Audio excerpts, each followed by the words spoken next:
going on, everybody? This is Pastor Shay, aka Chaplain G, coming back at y'all with another word of encouragement for today. So yeah, check this out. I just came from performing a funeral and helping the family, walk through. There was a ton of people there. This guy was very beloved by his community, not just in the service, but among local law enforcement. And Nevada's pretty big. He had folks here from Northern Nevada, Southern Nevada. There were generals and colonels, and it was all over the place, right? This is someone who is really beloved. And as I was performing the funeral, I read to them from Psalm 31, which is going to be a part of my verse of encouragement for today. But I was reading to them from Psalm 31, and I was sitting there thinking to myself, how fickle life can be sometimes. There's almost you never know when it's going to be your time to not be in this place anymore. And a part of what I was telling everybody was that, yes, you may have things that are going on in this life. You may be besieged by demonic forces, and I didn't say this, I'm saying it to y'all now. You may be besieged by enemies surrounding on all sides. I kind of related it to spiritual enemies, spiritual warfare that's happening in your life.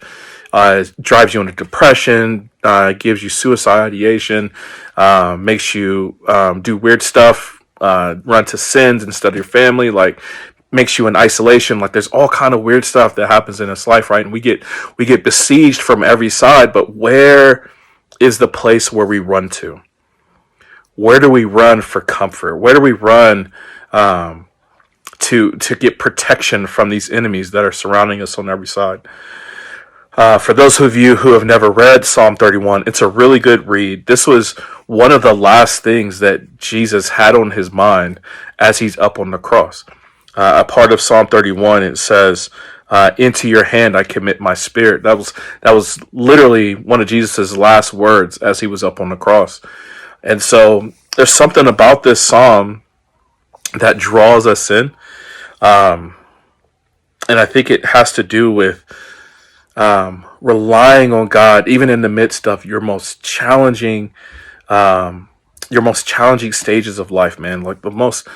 The most brutal things that happen to you during this life, you can always run to the foot of the cross and find protection there. And just to watch family hurting, kids were there, they're hurting, they're confused, they don't understand what's happening. The parents are there, they're just trying to figure out what life is going to look like now. The wife is trying to figure out all this stuff. There's so much. There's nothing noble about death. It just hurts, man. And it's in those times where we need somewhere to run. And I think that's where this psalm provides comfort. And I want to read this word of encouragement to you as this psalm closes out. This is Psalm 31, verse 23. It says, "Love the Lord, all you his saints. The Lord preserves the faithful, but abundantly repays the one who acts in pride. Be strong and let your heart take courage, all you who wait on the Lord." Wait for the Lord.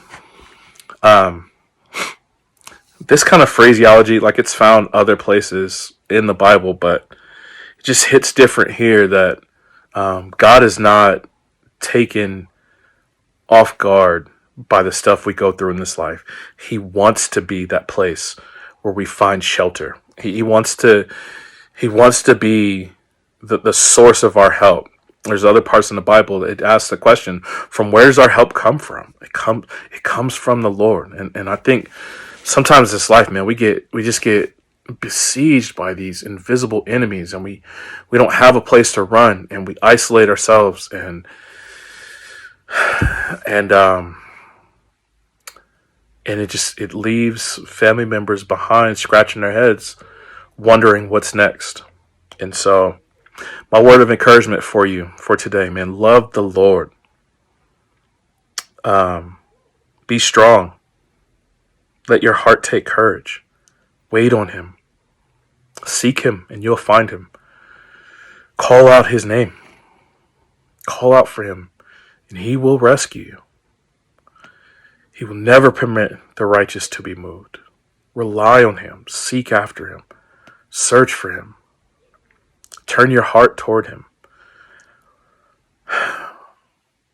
These days are heavy because we're faced with mortality a lot. You know what I'm saying? Like, we're just faced with these times where we just see that if death wants to come, it's going to come. And if God's ready to take us home, he's just going to take us.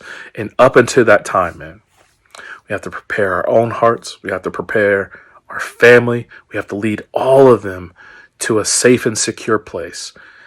And as far as I'm concerned, the only safe and secure place that this world has to offer is the rock himself, Jesus Christ in the flesh.